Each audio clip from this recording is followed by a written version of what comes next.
Hi, I'm Tim. Welcome to our channel and thanks for logging on. If you enjoy these videos, do me a favor and subscribe to our YouTube channel right here at Watchbox Reviews. I would really appreciate it, and I promise to update daily. If you like this watch, you can purchase it on our website, thewatchbox.com. Buy, trade, and sell luxury watches on thewatchbox.com. And today we are discussing what might be my favorite 2018 Baselworld novelty from Zenith. This is the Zenith Defy Classic 41 in titanium, automatic winding blue multi-layer metallic dial, and a gorgeous historically inspired case, both satin and polished, multifaceted in titanium. The watch wears like a feather on the wrist and it looks like a dream. Let's talk about the size. My 16 centimeter circumference wrist wears this one easily, 41 millimeters across the case from 9 to 3, not counting the crown. It's a fairly slim watch, more than you might expect, at 11 millimeters thick with a generously sloped flank and a little bit of a beveled profile to the case and the bezel. This one will easily slip underneath a dress cuff. From lug to lug, the watch is fairly compact, again, 45.3 millimeters, and it does actually wear that size. As opposed to many watches on bracelets, looking at you, Audemars Piguet, this timepiece actually wears true to its lug-to-lug because you can pull the bracelet straight down around the tight curve of a small wrist. In many respects, it's similar to the second-generation bracelet of the Vacheron Overseas. So a beautiful timepiece that wears easily on the wrist. Let's get a little bit closer, give ourselves some light, better focus. Now we can talk about the details. The bracelet is a big one. As you can see, nicely tapered with a polished bevel down the flank and a handsome combination of facets, curves, satin, and polish.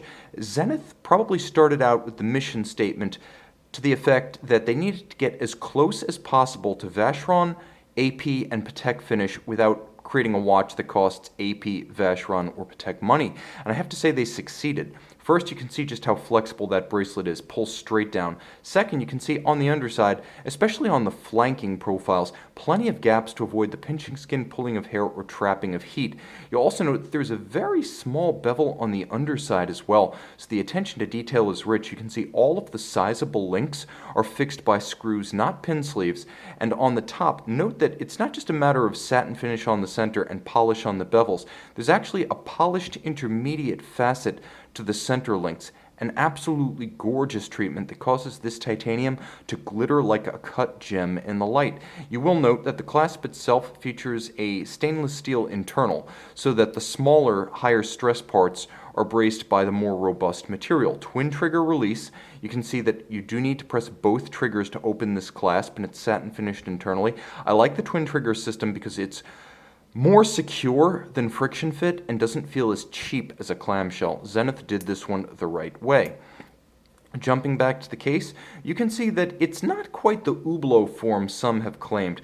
It is generally shaped like some of the first El Primero references from the early 1970s. While this model is powered by the elite caliber, the design continuity from the likes of the A384, for example, is clear and present. Now, there's also a delicacy about the way this watch is finished. Satin finished flanks, you can see that the transitional surface of the bezel has two kicks to it. There's actually a character line that runs between them, even though they're both of high polish. And you'll note how the end profiles of the lugs are rather faceted and geometrically inspired in the form of the polyhedron cases often seen on Grand Seiko sports watches. On the crown side, a Zenith corporate star logo and a rich knurling that's a pleasure to grip. It's deep and it has a wonderful tactile feel. The dial itself is also deep, as you'll note several layers. First, there's a stepped minutes and seconds track outboard. You can see the hash marks on a somewhat higher plane than the center dial. You'll also note that all of the appliques, which are beautifully polished and applied, are actually a cantilever arrangement out over the center dial from that chaptering. It's a handsome effect, and it gives the dial an appearance of airy lightness without resorting to the somewhat overdone skeletonization and open-worked tactics that we see on other Zenith watches, courtesy of Hublot and Tag. This one feels the most Zenith of the new Defys. You will also note a Zenith counterweight about the extended needle-style seconds hand, and a Zenith applied star at 12 o'clock, and short of the Swiss-made nomenclature at the foot of the dial, there's precious little else on this dial, making it wonderfully spare, minimalist, and elegant. The sunburst is absolutely gorgeous. The grain is dense and rich and creates a wonderful dynamism when you move the watch through the light. It's an explosive immersive effect in the sun. It's even sizzling very quietly in the soft light of my light box. There's a white aperture framing the date, and you'll note with the date system, Zenith gives you a bidirectional quickset on the Elites. This has always been one of the Elite's unadvertised advantages. The Elite caliber has a bidirectional quickset. It also has something no El Primero has, save the new 9004 version, and that is a stop seconds function, so you can actually halt the time and synchronize to a reference. Now on the case back, you'll note a few things. First, tungsten carbide winding mass, skeletonized Zenith Star style rotor. Let's get as close as we possibly can now and make this focus work for us, as we are enthusiasts and we wish to see the movement in detail. Okay, now to better advantage, let's open up the clasp. You can see that the movement is nicely done, and one element that wasn't properly enunciated during the press conferences is the fact that the bridges themselves are skeletonized, and the Elite is a good-looking movement. So you'll actually get to see some of the train that's driving the escapement at 28,800 vibrations per hour. Now the system does allow 50 hours of autonomy between windings. It has a long-legged 50-hour power reserve when fully wound, and though you can't quite see it, the escapement is composed entirely of silicon, another hand-me-down from Hublot. This one's actually an upgrade, in as much as the silicon escapement features no lubricants and thus keeps much better time for longer periods. This watch has, thanks to that technology, approximately 5 to 6 year maintenance intervals, so you're getting value for money. Automatic winding with the stop seconds and the bidirectional quickset date. It's a 27 joule movement that is quite slim, being Elite caliber 670.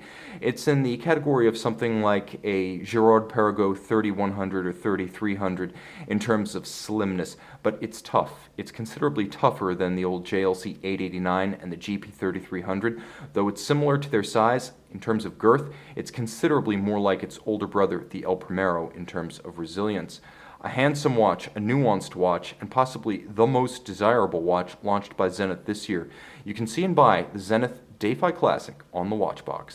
And I'm back with the Zenith Defy Classic, great and green by night, beautifully blue by day. The watch has automatic winding, a fully loomed dial, and another sports watch trait I didn't mention in the light, 100-meter water resistance.